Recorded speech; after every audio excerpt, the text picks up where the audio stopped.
자, 이번엔 마이 보험 체크입니다. 나의 보험 상태를 객관적으로 체크해서 공정한 평가와 합리적 대안을 제시하는 마이 보험 체크. 마이 보험 체크는 보험 가입자의 이익을 최우선으로 합니다.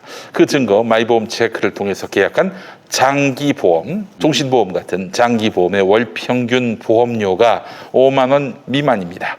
이 얘기는 곧 비싼 보험 팔아서 수익을 챙기자는 게 아니라 소비자에게 가장 합리적인 상품을 판매해 왔다는 의미입니다. 불필요하게 비싼 거 가입하려고 하지 말고 마이보험 체크 가입하시면은 또 문의하시면은 정말 경제적인 꼭 필요한 보험을 소개합니다. 불필요한 거 비싸게 가입하려고 하면은 마이보험 체크는 오히려 고객을 말립니다. 또한 마이보험 체크의 상담 대비 계약 체결률은 평균 25%입니다. 잘 나가는 대리점에 비해서 저조한 편입니다. 네네. 이걸 자꾸 자랑하시는데 난 자랑하는 이유. 아니 처음에는 좀 먹혔는데 네. 수년째 아주 지금 멘트 좀 바꾸라고 그래. 아, 이게 너무 없어 보여. 없어 보여요. 영업을 못한다는 얘기를 못해. 아니, 그러니까, 오해를 살 광고 멘트는 안 되지, 기본적으로. 한 1년 정도 하고 바꾸셔야 되는데 계속 네. 가고 있어요. 예, 그러니 좀 그렇습니다. 바꿔요, 바꿔. 아니, 뭐 이게 많이 못 파는 게 자랑은 아니잖아. 자, 하여간 이 체결률이 상대적으로 낮은 이유는 상담 후 강매 형식으로 소비자에게 부담을 전혀 안 주기 때문입니다. 진짜 무료 상담이란 점을 강조하기 위해서 이렇게 멘트를 보내신 것 같은데 상담 후에 귀찮게 연락하는 것 제로입니다. 상담은 마이보험 체크가지만 결정은 소비자가 선택하시면 되겠습니다. 자, 암보험 등의 진단비 보험이나 건강보험, 어린이보험, 치아보험, 운전자 보험 등 단일 보험 상품도 최적의 조건을 찾아서 가입할 수 있게 도와드리고 무엇보다도 최고의 보험 전문가들이 가입된 보험 전체에 대한 정확한 분석을 통해서 고객의 상황에 맞게 맞춤형으로 리모델링 해드립니다. 마이보험 체크에 지금 연락해서 무료 상담 받으시고 합리적 보험 설계도 받으시기 바랍니다. 나와 가족을 위한 가장 특별한 선물, 마음 든든해지는 보험으로 준비해 보시기 바랍니다. 홈페이지는 한글로 마이보험 체크 그리고 영문으로 바꿔서 .com 전화는 1800-7917 1800-7917입니다. 다음 이야기 또 뭐가 있을까요? 조선일보 얘기 잠깐 할까요? 네, 조선일보 기자들이 이번 임금 협상을 하는 모양이죠. 이번 이제 임금 협상을 하는데 인상안을 내놨습니다. 그러니까 이 정도 올려달라라고 회사에 요청을 하겠다는 건데 9% 인상안을 내놨더라고요. 9%? 네, 그러니까 조선일보 연봉의 9%다라고 하면은 한 1,000만 원 되겠죠? 아, 1억인가요? 대체로 뭐 한 1억 정도 되겠죠? 7천만 원이면은 8천만 원 될 텐데. 7천만 원이면 2006년 기준으로 7천만 원이 평균이었던 걸로 알고 있는데. 네, 지금 한 거의 1억 정도 되지 않을까 싶은데. 그렇지. 이제는 좀 많이 올랐을 것이고 또 아울러 그때 7천만 원대라 하더라도 9%면은 600만 원은 넘는 거 아닙니까? 그렇죠. 예. 이게 1,000만 원이라고 하면은 이제 뭐 넉넉 잡아서 한 달에 이제 100만 원씩 월급을 올려달라는 건데 뭐 조선일보 노동자들 입장에서는 뭐 그럴 수 있죠. 그러니까 뭐 2012년부터 지난해까지 조선일보가 이 9년간 평균 연봉 인상률이 2%가 채 안 됐다라고 하더라고요. 그러니까 매년 2%면은 뭐 1년에 한 150만 원에서 한 200만 원 정도 올랐다라는 거고 한 달에 한 10만 원에서 한 15만 원 정도씩 이제 올랐다라는 건데 뭐 적지 않은 돈이고 연봉이 15만 원 오르는 사람도 진짜 세고 센 게 우리나라인데 아예 안 오르는 사람도 정말 많고요. 그렇죠. 이제 조선일보 노동자들이 지금 이제 한 달에 100만 원을 올려달라고 얘기를 했으니까 어쨌든 뭐 노동자가 월급 많이 달라라고 하는 건 뭐 나쁘다고 생각 안 합니다. 저는 기본적으로 방시일가가 가져가는 돈이 얼마인데요. 노동자들이 뭐 그 정도도 내놓으라고 할 수 있죠. 그런데 뭐 노동자로서 조선일보 직원들이 그러는 건 뭐 알겠는데 아니 그는 지제예요. 아니, 네. 더 좋은 처우를 요구하는 거는 박수를 칠 일입니다. 그러나 조선일보 기자들이 저러는 건 정말 꼴값이다라는 생각이 들어요. 값이에요. 이 친구들 지금 최저임금 올리는 거 그렇게 길 쓰고 반대했던 친구들 아닙니까? 그렇죠. 네, 이 조선일보가 2018년 사설을 하나 썼는데 거기에 나온 내용을 잠깐 한번 읽어드리겠습니다. 다른 한편으로 왜 삼성전자나 포스코 같은 글로벌 기업이 무노조 원칙을 고수해왔는지도 생각해야 한다. 민노총의 강성투쟁 때문에 거덜난 기업이 한두 곳이 아니다. 현대차는 연봉 1억 원에 육박하는 귀족노조의 전횡 때문에 글로벌 경쟁에서 뒤처지고 있다. 강성 귀족노조가 한국 경제의 고질병이라는 사실을 모르는 사람은 없다. 라고 연봉 1억 원의 이 귀족노조 조선일보 기자들이 뭐 지금 뭐 사설 썼으니까 뭐 기자는 아니겠습니다만 뭐 논설위원이겠습니다만 어쨌든 이런 주장을 했는데 그때 조선일보 내부에서 뭐라고 했다는 얘기는 없었죠. 그리고 같은 해 10월 또 이런 사설이 있었습니다. 현대차가 어렵다는 얘기를 하면서 세계 최악의 강성노조는 현대차의 저효율 고비용 구조를 완전히 고착시켰다. 현대차 울산 공장 근로자의 평균 임금은 세계 1위 메이커인 폴크스바겐보다 1,000만 원 이상 높다. 생산성은 경쟁사 공장에 뒤지면서 급여는 훨씬 더 많다. 그런데도 현대차 노조는 올해 2차례나 부분 파업을 벌였다. 이런 회사가 잘 되면 그것은 기적이다라고 얘기를 합니다. 네. 그런데 9% 9%로 더더군다나 거기 연봉 센 회사지 않습니까? 그러니까요. 거기서 9%라니. 그러니까요. 이 9%면 지금 아까도 말씀드렸듯이 한 달에 한 100만 원은 올려달라라는 얘기인 건데 그 지금 조선일보의 평균 임금이 뭐 신문업계에서는 가장 높지 않습니까 거의? 그쵸? 네. 업계 이게 중앙일보랑 이게 비교 이게 월급 봉투를 안 까봐가지고 명세서를 안 까봐가지고. 아니 지금 현대차 공장을 얘기하면서 이제 폭스바겐이랑 비교했는데 네. 조선일보 기자들하고 이제 평화나무 권지현 센터장을 비교를 해보자고요. 월급은 아마 많이 뒤처질 텐데 이 권지현 센터장이. 그렇죠. 그런데 생산성이 엄청나지 않습니까? 장난 아니죠. 네. 이 조선일보 기자들보다 훨씬 더 많이 일하고 훨씬 더 기사 많이 쓸 텐데요. 그거는 뭐 기사량의 문제가 아니라 기사 기사의 질도 그 그렇고. 내용을 보면은 그렇죠. 발로 뛴 기사들이에요, 대개는. 그리고 다음부터 누가 무슨 말을 했다 이걸 기사로 쓰더라도 직접 확인 취재까지 합니다. 전화를 네. 해요. 무슨 그러니까요. 의도로 쓰셨는지. 혹시 그냥 드러난 것만 갖고 기사로 쓰면은 대부분의 언론들이 그렇게 하잖아요. 그렇죠. 그렇게 하면은 그 사람의 진심을 알 수 없다는 이유로 직접 연락하고 반드시 반론을 듣습니다. 저널리즘은 그래야 하는 거예요. 근데 이 조선일보가 기자들이 이제 연봉 인상 요구를 하면서 이런 주장을 하는데 참 이유가 정말 주옥 같습니다. 미디어오늘에 나온 보도를 읽어보니까 조선일보의 한 대의원, 그 노조 대의원인데 이렇게 얘기를 해요. 다른 어떤 회사보다 업무 강도가 센 우리의 인상률은 그보다 높아야 한다라고 얘기를 했고 또 다른 대의원은 지난해 100주년을 맞이해 기대가 컸지만 코로나 사태 등으로 감동적인 인상은 없었다. 지난해 코로나에도 회사 영업이익은 늘어난 만큼 이번 임금 협상에 거는 기대가 크다. 연봉 인상을 감동으로 네, 생각을 하는 참 대단하죠. 그리고 어떤 대의원은 또 이렇게 얘기를 했는데 재작년부터 동료들이 너무 많이 나갔고 각 부서에서 기둥 역할을 하던 선후배들이 나가는 걸 보며 큰 충격을 받았다. 우리 회사의 미래가 어둡지 않다는 걸 임금 인상으로 보여줬으면 좋겠다. 라고 얘기를 했고 네. 그리고 다른 대의원은 인사 때마다 팀 인원 순감이 이어졌고 분위기는 우울해졌다. 이번 임금 현상이 반전의 계기가 되면 좋겠다. 네, 이렇게 얘기를 합니다. 네. 그리고 어떤 대의원은 뭐 실질적으로 체감할 수 있는 수준의 임금 인상이 있어야 한다. 매년 2%씩 오른다고 하면 나의 10년 뒤, 20년 뒤 미래는 너무 어둡다. 이런 얘기를 했어요. 이제 최저임금 받는 아까 노동자 말씀을 하셨는데 최저임금이 지금 10,000원이 안 되잖아요. 그렇죠. 이 10,000원이 안 되는 거 가지고 뭐 자영업자들 죽는다고 곡소리를 냈는데 지금 이제 최저 10,000원을 올리는 것도 아니고 무려 9%. 네. 한 달에 이제 100만 원씩이나 올려달라는 조직에서 지금 뭐 최저임금으로 자영업자 곡소리 난다? 그럼 너네가 임금 인상 요구하면 방 사장님 곡소리 나겠네요. 야 이거 그렇지. 진짜 방상우 사장 곡소리 나겠는데? 네. 그게 너무한 거 아닙니까?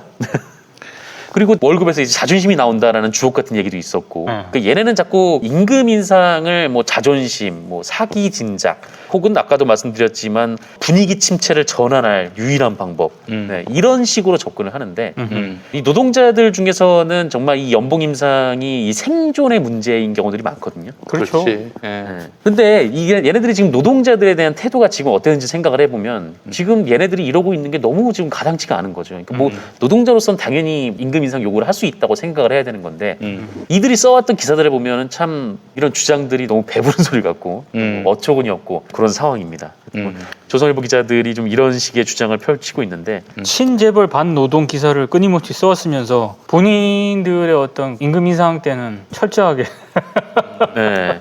조선일보나 보수나 우리가 잘 알지 못하는 그러니까 적어도 이거는 수미일관 혹은 뭐 앞뒤가 맞는 그런 행보가 아닌 것처럼 보이잖아요. 이 사람들이 노골적으로 얘기하지 않는 게 있습니다. 우리는 달라. 야, 우리하고 최저임금 노동자하고 왜 비교하니? 근데 저는 우리는 달라. 그렇죠. 우리는 그게 특별해. 같아요. 우리는 엘리트. 대접받아야 돼. 이 인식이 깔려 있는 거예요. 걔네들한테는 아니 너희들 최저임금 때 왜 그런 얘기를 했는데 이제 와가지고 너희들 연봉 문제와 관련해서는 전혀 다른 이야기를 하느냐 이런 얘기 자체가 걔네들한테는 무슨 개소리야. 우린 시험 봐서 들어왔는데 라는 거죠. 그렇지. 그러니까- 아니 거기하고 우리하고 지금 비교할 계제야? 그렇죠. 노동자라는 인식 자체가 없을 겁니다. 그냥 자기 기자는 엘리트이기 때문에 이 정도 대우를 받는 게 당연하다. 근데 노동자는 그 정도 대우 많이 받네 뭐 이런 인식이 저변에 깔려 있지 않고서는 저런 이율배반적인 주장을 할 수가 없죠. 그렇죠. 임금 인상 이유를 얘기하는 것도 딱 그런 인식이 그렇죠. 보이더라고요. 예. 웃기는 노릇입니다. 웃기는 노릇이에요. 그래서 얘네들은 부끄럽지도 않을 겁니다. 부끄럽지도 않고. 그러니까 우리가 분명히 알아야 될 게 보수는요. 이 세상에 차별이란 있다.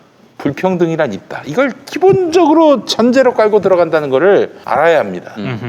뭐 기본소득과 관련해서 그러잖아요. 아니 왜 모든 사람한테 다 그걸 주느냐. 어려운 사람들한테 줘야지. 이런 얘기를 하잖아요. 그렇죠. 그거는 기본적으로 이 사람들은 좀 어려운 사람들을 더 챙겨주는구나 이렇게도 인식할 수 있겠지만은 우리 사회에 레벨이란 게 있어. 이런 것들을 지금 얘기하고 있는 거예요.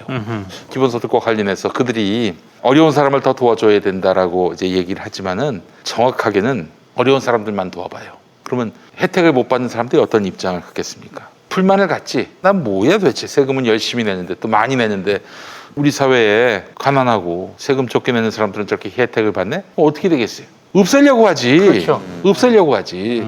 이런 약자 그리고 가난한 사람에 대한 혜택을 줄이려고 하지. 그래서 결국 기본소득은 또 보편적 복지는 그렇게 해서 없어지는 거예요. 그러니까 민주당 내에서 보편 복지 안 된다라고 하는 사람들, 그 사람들은 지금 부자의 논리, 엘리트들의 논리를 대변하고 있는 것이고요. 결국에는 복지를 없애자는 얘기를 하고 있는 거예요.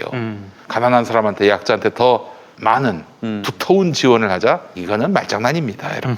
그걸 분명히 아셔야 돼요. 그러니까 부자와 강자들은 사회적으로 불평등 차별이 있을 수 있다 이렇게 생각하고 있다는 점, 이 관점으로 보셔야 한다는 얘기야. 그렇죠. 조선일보에 지금 최저임금은 그렇게 얘기해놓고 자기들 월급 올리는 거에 대해서는 올려달라 이러는 거는 전혀 이상한 일이 아니야. 그 친구들한테는. 우리한테는 너무 가짜는 일이긴 하지만은 그걸 좀 알아야 할 것 같습니다. 예. 언론 고시 패스했다 이거죠. 뭐. 그렇지. 아니 우리가 이렇게 고생해가지고 여기까지 왔는데 말이야. 엘리트식도 그런 거 아닙니까? 맞아요. 그렇죠. 내가 빠지게 열심히 공부를 해가지고 학위를 땄단 말이야. 뭐 어디 해외 나가서 뭐 이렇게 학위를 땄단 말이지. 사회가 나에 대해서 응당한 대접을 해줘야 되는. 그러니까 사실은 그게 굉장히 강해서 진보 쪽에서도 이런 인식을 갖고 있는 사람, 알게 모르게 내가 이렇게 노력을 해서 이만한 지위에 올랐는데 왜 나한테 대접이 이러하지? 이렇게 생각하는 사람들이 많아요. 예. 그걸 알아야 합니다. 예. 그 또 하나 이 얘기를 한번 해야 될 것 같습니다. 네. 정말 저랑 함께 수년 동안 아침 방송을 했던 뉴스타파의 김경래 기자가 뉴스타파에 가서 최근에 한 건을 했습니다.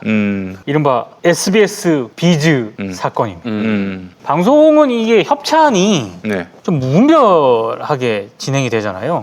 그래서 이 협찬 실태를 정확하게 파악하기가 굉장히 어렵거든요. 그렇습니다. 예. 그래서 이 뉴스타파가 이 무분별한 협찬 방송의 실태를 고발하기 위해서 페이퍼 컴퍼니를 만들어가지고 아예 수백만 원을 내고 광고성 방송을 내보내기로 합니다. 그래서 이 과정을 이제 뉴스타파가 방송에다 담아놨거든요. 근데 뉴스타파는 이 김경래 기자가 말한 내용을 보니까 정말 완벽하게 속이기 위해서 이런 과정을 한 게 아니더라고. 왜냐하면 중간에 걸릴 수 있을 정도의 허술한 그런 장치들을 동원했다는 거예요. 왜냐하면 걸리기 위해서. 걸리기 위해서. 걸렸을 때 이게 어떻게 나오나 보자. 이것까지 생각을 했다는 거야. 예. 근데 안 걸렸어. 방송이 나올 때까지. 그냥 다 통과야. 다 통과가 됐고요. 심지어 이런 얘기도 합니다. 그러니까 광고 대행사를 통해서 이 협찬 방송 이런 걸 해야 되거든요. 광고 대행사가 제시한 금액표가 있는데 이걸 보면 지상파, 종편, 케이블 다 포함이 되어 있었다는 거고요. 그래서 뉴스타파가 선택한 프로그램은 SBS 비즈라고 SBS의 자회사가 있습니다. 여기에 생생경제 정보톡톡 여기 프로그램을 들어갔는데 이게 5분짜리입니다. 5분짜리인데 부가가치세 세금 포함해서 660만 원을 먼저 결제해야 이걸 제작을 해주는 겁니다. 왜 SBS 비즈일까? 뉴스타파가 물어봤나 봐요. 지상파 같은 경우에는 금액이 엄청 세더만요. 4분짜리 홍보 협찬 방송 내보냈는데 1,500만 원 내야 된다라고 해서 뉴스타파가 후원제로 운영이 되지 않습니까? 일단 선 결제를 해야 되기 때문에 그래서 아마 SBS 비즈를 이제 선택을 한 것 같은데 이게 너무 웃긴 게 뉴스타파 영상 꼭 한번 보시기 바랍니다. 가짜 체리 있잖아요. 네. 그거를 이제 국산 유기농이다 뭐 이런 걸 해가지고 이제 협찬 방송을 하는 거죠. 근데 자기네들이 일단 이 사업자라든가 이런 게 정상적인지 일단 체크를 한번 해봐야 되는 거 아닙니까? 그리고 이 체리가 정말로 유기농인지 이런 것들도 네. 전문가를 자기네들이 섭외를 해가지고 뭐 어떻게 검증을 해봐야 되잖아. 근데 가짜 페이퍼 컴퍼니를 뉴스타파가 만들었는데 거기 전문가도 그냥 니네들이 섭외해라. 그렇게 얘기를 하고 심지어 그래서 체리 박사로 나온 사람이 김경래 기자가 체리 이상한 이름도 그대로 썼어. 김경래. 이상한 그 체리 전문가. 모자 뒤집어 쓰고 뭐 마스크 쓰고 나와가지고 이 체리는 말이죠 이런 얘기를 합니다. 근데 이게 영상을 보면 너무 허술해. 그래서 제가 만약에 그 담당자라면 이상한데 해가지고 확인이라도 해봤을 거야. 근데 그런 과정이 정말로 방송에 나가기까지 전혀 없었다는 겁니다.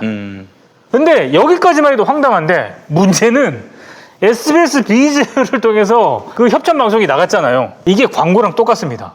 신문에 만약에 어떤 기업이 광고 실리지 않습니까? 평화나무에 광고를 실었어. 네. 그러면 다른 매체에서 전화를 합니다.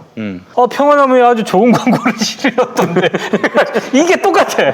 이게 SBS 비즈 방송이 나가니까 YTN, 뭐 서울경제TV 이런 데서 채널이 계속 제안이 온다는 거예요.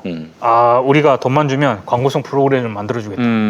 이게 얼마나 황당해 이거. 그 이제 예전에 신문 광고도 그래요. 신문 광고도 예전에 국민 TV에서 이제 조합원들을 모집하기 위해서 네. 신문 광고를 냈더니 여러 군데서 또 연락이 옵니다. 우리도 광고를 싸게 해드리겠다. 그러다가 이제 삼성과 관련해서 우리는 삼성 광고 안 받겠다는 광고로 내려고 했더니 아무도 안 받는 거야. 아무도 안 받는 거야. 그래가지고 우리가 이제 SNS에다가 그 광고 문구를 보여주면서 이 광고를 실어주실 신문사를 찾습니다. 이런 광고를 냈지. 네. 그때 연락이 왔습니다. 한 군데서. 문화일보로부터 왔는데 오. 우리는 뭐든 다 실어준다는 거야. 알겠습니다. 그래서, 진짜로? 그래서 보내줬지. 보내줬더니 연락이 없어. 여기 괜히 실어줬다가 삼성 광고가 금기했다. 뭐 그렇게 판단했던 모양이지. 단가가 비교가 안 돼. 사실 그 이제 뉴스타파가 그렇게 말하자면 유령 업체를 만들어서 광고했단 말이죠. 네. 실제로 이렇게 이용한 업체들이 많다는 얘기 아닙니까? 그 그렇죠. 업체들은 또 우리가 SBS 비즈에 나왔다, 뭐 YTN에 나왔다 이러면서 홍보할 거 아니겠어요? 네, 맞아요. 네, 이거는 돈만 주면 다 실리는 건데. 그러니까 SBS 비즈만의 문제가 아니었고요. 거기 뉴스타파 보도 내용을 보면 그 광고 금액표가 있잖아요. 지상파, 종편 그리고 케이블 이렇게 다 돼 있거든요. 무슨 얘기냐면 거기서 다 이런 방송을 하고 있다라고 충분히 의심을 해볼 수 있는 그런 상황인 거고 네. 뉴스타파 보도를 보면 아까 얘기했지만 방송이 나가고 난 뒤에 다른 막 이런 데서 막 우리 주면은 이거 제작해 줄 수 있다. 뭐 너무 좋다. 뭐 이런 얘기를 하는 거예요. 그래서 이 보도를 이제 뉴스타파가 보도를 하니까 YTN에서 뉴스타파 보도 이후에 이 업체에 연락한 쪽이 비즈코리아라는 곳이거든요. 근데 YTN 쪽에서 이렇게 해명을 합니다. 뉴스타파 보도에서 언급되는 이 비즈코리아라는 곳은 YTN이 아니라 관계 채널인 YTN2에서 방영되는 프로그램이다. 그리고 뉴스타파에 전화를 한 홍보대행사 관계자가 YTN을 사칭한 것으로 보인다. 이런 입장을 이제 뉴스타파에 전달을 합니다. 그런데 뉴스타파 그 얘기를 들었잖아요. 그 홍보대행사 쪽에 뉴스타파가 확인을 해요.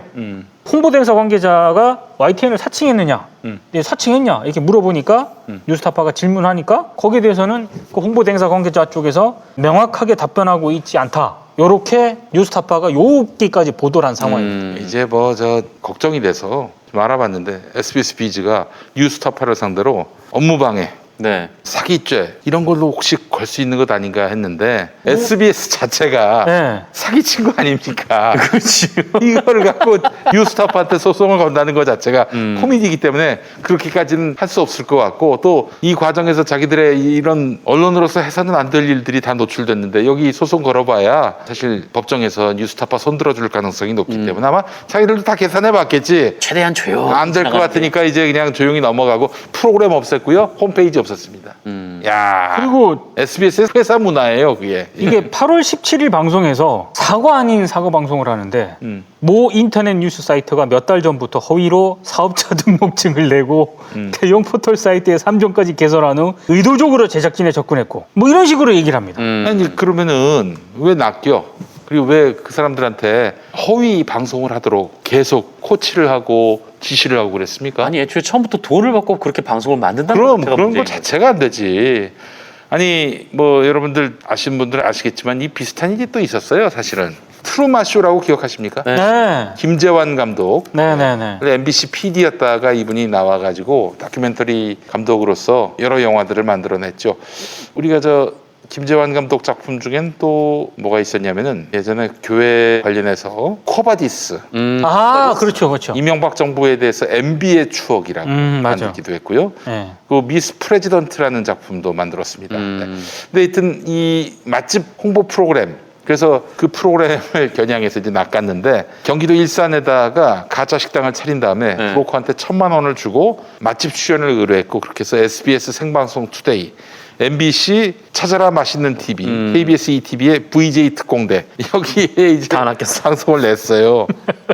근데 그렇게 다 낚였지. 방송 다 나왔고. 그래서 뭐 시청자 게시판은 그야말로 불이 붙었습니다. 네. MBC는 말이죠. 맛집 소개 대가로 금전 거래가 있었다는 영화 내용이 거짓이라면서 상영 금지 가처분 신청을 냈는데 기각됐습니다. 트루마쇼의 공익적 목적이 인정된다는 이유로 말이죠. 그때 MBC 사장이 김재철 씨였는데 김재환 감독이 이런 멋진 말을 했습니다. 김재철, 그가 법정에서 나의 이름을 불러주었을 때 사람들은 나에게로 와서 관객이 되었다. 근데 KBS, SBS도 MBC와 함께 이제 법적 대응을 검토했는데 네. 영화에 대한 법적 대응은 포기했다고 합니다. 왜냐? 자기들이 뭘 잘한 게 있어야지. 트루마 쇼는 지금도 네이버에서 보실 수 있습니다. 예, 그래요. 정말 이거 보면서 이 형님 정말 존경하게 됐습니다. 진정한 저널리스트다. 그렇잖아요. 네. 자기가 만약 MBC PD로 남아 있었으면 본인도 그랬을 수 있는 거 아니야. 그렇죠. 근데 이 언론이 정직해야 한다라는 아주 기본의 양심에 입각한 그런 컨텐츠를 만들었던 것이죠. 네. 예, 여러분 정말 방송이 사기치는 거 많습니다. 특히 저 개신교 방송들 목사 설교 나오잖아요. 많은 분들이 방송사가 우리 목사님 설교가 너무 훌륭하기 때문에 섭외한 것이다 이렇게 생각하시는 분들 많은데 아니 돈 내면 다 해줍니다. 네. 돈 내면 진짜. 돈 내면 다 해줘. 그리고 아까 뉴스타 보면 실제로 SBS 비즈에서 방송되는 그 시간에 제작진이 모여 있어요. 모여 있어서 실제로 이게 방송되는지를 봐. 그걸 이제 직접 촬영을 하거든요. 근데 실제 방송이 나오니까 뉴스타파 제작진들이 놀래. 진짜 이게 방송이 되냐고. 그래요. 물론 이제 개신교 쪽 방송 중에서 CGN TV라고 있어. 거기는 이제 온누리교회가 운영하는 방송인데 거기는 돈을 안 받는 걸로 알고 있어요. 목사들 설교를. 다른 데는 받아. 극동방송 같은 경우에 서울에 들어가려고 서울 극동방송 있잖아요. 106.9로 나오는. 네. 거기에는 워낙 들어온 사람들이 꽉 차가지고 다른 사람들이 들어갈 수가 없는데 김자환 목사 자신과 그 아들들 그리고 극동방송 한기붕 사장의 아들은 들어가 있습니다. 어허. 뭐겠어? 여러분 속지 마세요. 지금 저 그 방송에 나오는 설교하는 목사들 다 돈 주면 나옵니다. 나도 한번 그래볼까 생각도 있었어요. 네. 새벽 2시쯤 혹시 그 설교 시간에 새벽 2시쯤 사가지고 거기서 김일성 만세! 농담입니다, 여러분. 농담이에요. 웃자고 하는 얘기예요. 그래요. 예전에 그래서 하여튼 돈 내면 다 들어줘가지고 예전에 그런 일도 있었어요. 어떤 목사가 음란의 영을 퇴치해야 된다 뭐 그런 주제로 이제 설교를 하고 있었는데 마침 여름이었어. 목사의 그 교회 방송실 집사가 휴가를 가서 대학생인가 청년인가 이제 그걸 대신 설교를 해서 방송사에 공급을 하는데 그 이제 비디오로 촬영한 걸 이제 오디오로 믹싱을 하는 건데 이 친구가 너무 심심하니까 야동을 본 거야. 야동의 소리까지 믹싱이 돼가지고 아, 그게 나갔어요? 그래서 방송에 나갔지. 아이고. 난리가 났었습니다. 예. 자, 그래요. 하여튼 뭐 여러분 방송에 나온다고 이게 다 나름대로 집단지성으로 방송사의 어떤 그런 굉장히 고차원적인 어떤 윤리 기준으로 통과돼서 전파를 타는 것이다라고 생각하시면 본인만 손해입니다. 요거 정리하면서 음. 실제로 지금 협찬과 관련된 문제가 너무 심각하기 때문에 방통위원회에서 음. 협찬고지 의무 관련 방송법 개정안을 냈어요. 여기 보면은 방송 프로그램에서 협찬주가 판매하는 상품과 관련된 기능, 효과, 효능을 다루는 경우에는 반드시 협찬고지를 하도록 의무화. 그러니까 아까 같은 그런 방송을 이제 못 만드는 거예요. 이 개정안이 통과가 되면. 그리고 방송 사업자 같은 경우에는 수입 내역을 포함한 협찬 자료를 전부 보관해야 되고 지금 이게 어떻게 되어 있는지도 몰라요 지금. 그리고 방통위 이게 중요해요. 방통위가 이와 관련한 자료 제출을 해당 방송사에 할 수가 있는 겁니다. 네. 그럼 내야 되는 거예요. 그래서 내야 되면 이게 방송위가 심사를 할 거 아니에요. 볼 거 아니에요. 그랬을 때 협찬 고지 관련 규정을 위반하는 그런 사업자들에 대해서는 최대 5천만 원 이하 가진금 부과 또는 3천만 원 이하의 과태료 부과가 가능합니다. 저는 이것보다 조금 더 세야 된다고 생각을 하는데 하여튼 이런 지금 개정안이 있는데 이게 국회 통과가 안 되고 있습니다. 네. 이런 걸 통과시켜야 돼요. 이런 걸. 언론개혁 차원에서 이런 걸로. 네. 알겠습니다. 아유 참 저녁을 안 먹었더니 배가 다 고프네. 저거라도 하나 먹고 싶은데 아 이거 그럴 수는 없는 거. 구청 관계자가 보고 있습니다. 아니 보건소. 아 보건소 맞아. 관계자가 보건소. 그래요. 정말 참 슬픈 언론 현실들을 우리가 쭉 얘기하다가 오늘 여기까지 왔는데 언론들이 부끄러움을 모르는 현실까지 오니까 또 이 생존의 문제와 연결된 거 아니에요? 아 YTN하고 SBS BG가 왜 얘기했어? 그쵸? 먹고 살기 위해 그런 거 아닙니까? 그런데 언론의 기본적인 윤리와 책임을 망각했다? 이건 사실 좀 공공이 나서야 할 때가 아닌가 생각이 되고요. 이런 식으로 말하자면 사회적 책임을 도외시하는 방송들은 취소해야 되지 않겠나 하는 게 생각이 듭니다. 사실은 왜 우리 교육부가 사립대학들, 역량이 안 되는 사립대학들 장학금 지급 대상이 못 되게 합니까? 장학금 지급 대상에서 왜 배제를 해요? 망하라고 하는 거 아닙니까? 망하라고 하는 거예요. 이거는 뭐 각성하라 그런 게 아니라 망하라고 하는 거예요. 왜 망하라고 하는 겁니까? 양질의 대학만 남겨놓겠다는 거 아니에요. 감당할 수 있는 대학만 남겨놓겠다는 거 아닙니까? 그렇다면 언론은 그래야 되는 거 아닙니까? 사이비 언론들은 정리를 해야 됩니다. 그 브랜드가 뭐 SBS든 YTN이든 이런 식으로 해가지고 시청자들을 속이는 언론은 존재할 가치가 없어요. 예. 그냥 야 YTN 가서 너 이제 유튜브 가가지고 방송해라 이렇게 해야 한다고 저는 생각을 합니다. 그래서 방송 채널이 1980년대 KBS와 MBC만 남았던 시절로 돌아가더라도 책임질 수 있는 그런 매체만 남겨놔야 되고 사이비 언론에 대해서는 정말 무서운 칼을 뽑아야 됩니다. 사실 그래서 나는 이 언론중재법을 도입에 반대를 안 하지 이게 참 너무 훌륭한 법이어서 반드시 도입해야 된다 그 입장은 아니에요. 왜냐? 너무 허술하니까. 그 최경영 기자도 그런 거 아닙니까? 맞아요. 그냥 뭐 반대예요. 근데 반대하는 게 그 이유가 뭐 지금 언론 나부랭이들이 얘기하는 그 차원이 그런 아니라 차원이 실효성이 아니에요. 없다는 거거든. 맞아요. 네? 저는 이렇게 봅니다. 지금 있는 법으로도 충분히 나쁜 불량한 언론을 정리할 수 있다고 생각을 합니다. 저도요. 행정력을 제대로 잘 쓰면 돼요. 맞아요. 굳이 뭐 법을 만들지 않아도. 근데 법을 만드는 건 좋아요. 그건 반대하지 않습니다.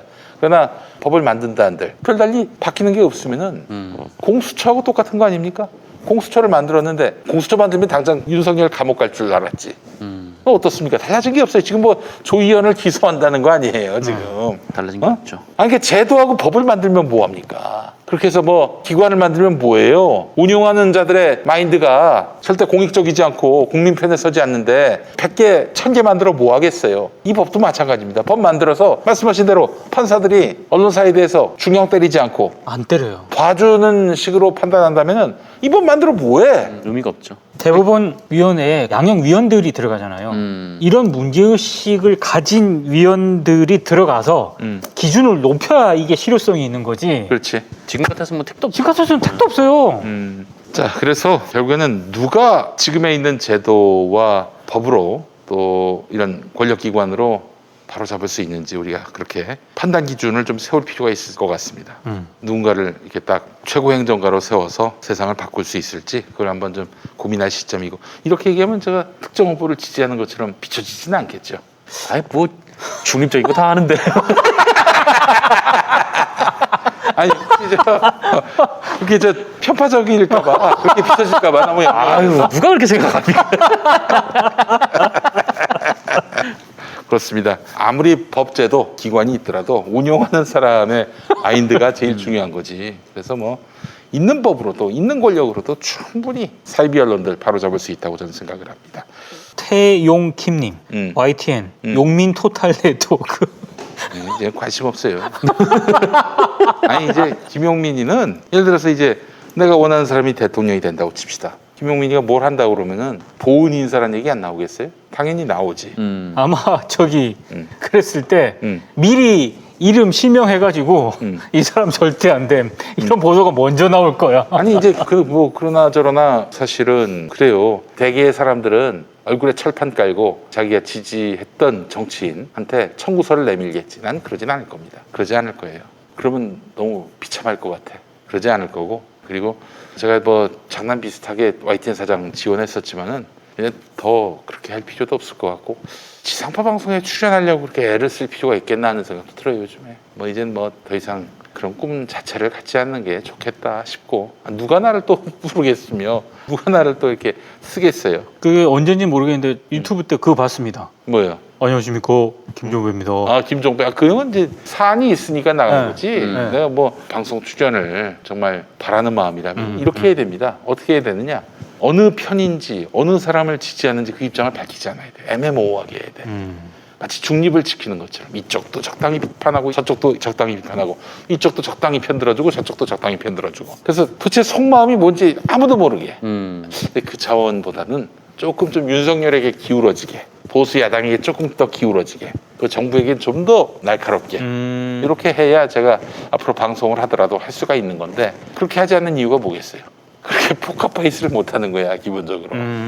포카페이스를 못하는 거고. 그래 이제 여러분들께 제가 한 4월쯤인가 그 말씀드렸습니다. 정치 논평은 이제 곧 중단을 하겠다고 약속한 거고 그 약속을 잊지 않습니다. 근데 지금 이 선거 앞두고 있는 상황에서 정치 논평을 안 한다면은 이건 뭐 굉장히 도리가 아닌 것 같고 내년 봄까지는 이제 해야 될 것 같아요. 대선까지는. 그리고 나서 정치 논평도 중단하고 뭐 방송 출연도 뭐 할 만큼 했는데 뭐가 더 있겠어요. 그래서 이제 이것도 좀 정리하고 그래서 그냥 자중자애하면서 살아야 되지 않겠나 그런 생각도 하면서 살고 있습니다. 아, 난 사실 우리 저 황교익 형님 네. 이재명 지사하고 아무런 상관이 없는 사람이에요. 한번 떡볶이 한번 같이 먹은 정도인데 그거 가지고 보훈 인사라고 하는 마당인데 김용민이가 무슨 어디 끼어들 여지가 있겠어요. 자, 마무리하도록 하겠습니다. 아, 이거 좀 너무 마지막에는 좀 제가 여러분들에게 기운 빠지는 얘기를 하는 것 같아서 정말 죄송하고 다음 주에 우리 또 국물 없는 기자회에서 다시 뵙도록 하겠습니다. 시청해 주신 여러분 감사합니다. 고맙습니다. 고맙습니다. 고맙습니다. 기